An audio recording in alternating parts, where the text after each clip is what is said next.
Hello, everyone. It's Catherine Jelinek from the Skinny Platform. Excited to be here again with Ben Heyertz, co-founder of the Skinny Platform. Hey, Ben, how's it going? I'm doing well, Catherine. Thank you for doing this with me. Yes. So we're here today to talk about how can books live beyond the shelf. This is something interesting we've actually been talking to our past and current authors about. They are interested in seeing how their storytelling can continue past the launch of the book. And we're really thrilled as a business to be engaging with them and potential new ongoing revenue opportunities for us as a business. So Ben, let's talk about what that actually looks like and the form that the ongoing storytelling can take. Well, I think initially how to determine the longevity of the book and how to keep the momentum from it going ties back to what's your goal with the book? Why are you writing the book?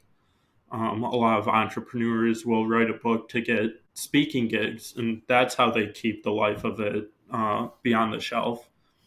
But then there's other people that are doing it for leads. And then, okay, so now you have the book. How do you keep it going beyond that? How do you actually generate those leads consistently using it? And this is where I think we've realized there's a need. There's more to driving leads through content than just having a book. Yes, that's a great start, but then how do you get your message out there on a consistent basis? And what we've started solving for is doing our sit downs ongoing. You can do a sit down subscription where then that content is used as your podcast or it's used as your content creation, and you can use it for socials. Maybe you want a newsletter. Well, no one's reading newsletters anymore, so how about a video newsletter? I think determining how to make that book how to make it live beyond the shelf goes all the way back to your goal with the book. And then how can you use content on an ongoing basis to keep telling that story to more and more people? What are your thoughts on it? Well, I'm really excited about two sides of this. One is where we're talking to some of our authors about handling their podcast on their behalf.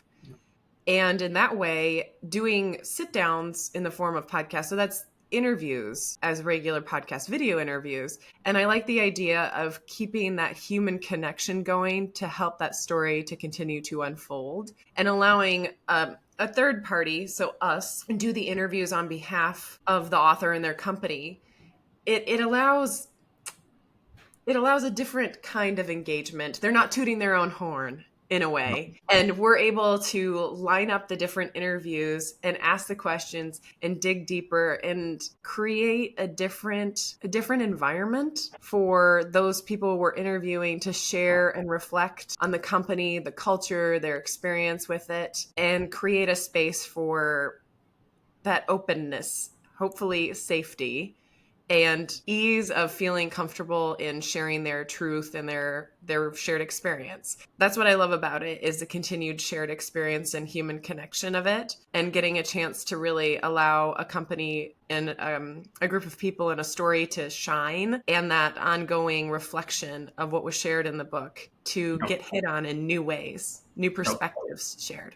Love it. Yes. And then the other side of that, though, is if we're not using the interviews and the video as the content shared, but it's actually they desire to have blog posts on a regular basis, but don't want to have to write them in a similar way, we can engage with that author and do these interviews and crank out several of them, and then allow that, same process that we use to have the books written, feed these blogs without the author having to write any of them. I used the phrase for the first time yesterday, content creation as a service. Yes. And really what it comes down to is we have conversations with people, and then we're able to generate an immense amount of content from it with our ability to put it on video format, our ability in our team of writers to put it on a blog or article. There's so many things that can come from one conversation, and that takes a huge burden off an entrepreneur or founder of having to do all that content creation. Exactly. And I think it really just hits on the continued elements of the humanity coming across through the human conversation. And that's woven in, whether it's a blog or a video, that expansion of the conversation, because it was a dynamic between two people, is still there. And then the second piece is the ease for the author, the ease for the business owner, when they just sit down, have a conversation, and the rest of it's handled. So those are the two pieces that we're really focusing on right now as we do the ongoing sit down subscriptions and helping books live beyond the shelf. Yep. Awesome. Thank you so much, Ben. Thank you.